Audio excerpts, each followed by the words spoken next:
Hello. Katika maisha kila mtu ana kipaji chake. Leo niko na wanafunzi wa PCI, natamani kujua vipaji vyao. Niko na dada hapa. Habari? Nzuri. Unaitwa nani? Naitwa Debora. Dada, kipaji chako ni kipi? Kuimba. Unaweza kutuimbia? Ndio.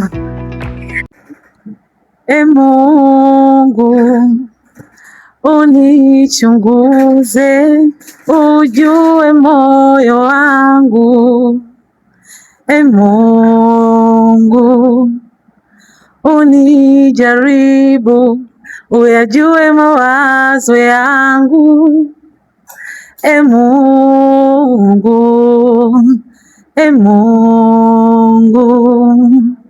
uone kama niko njia iletayo majuto ndani yangu.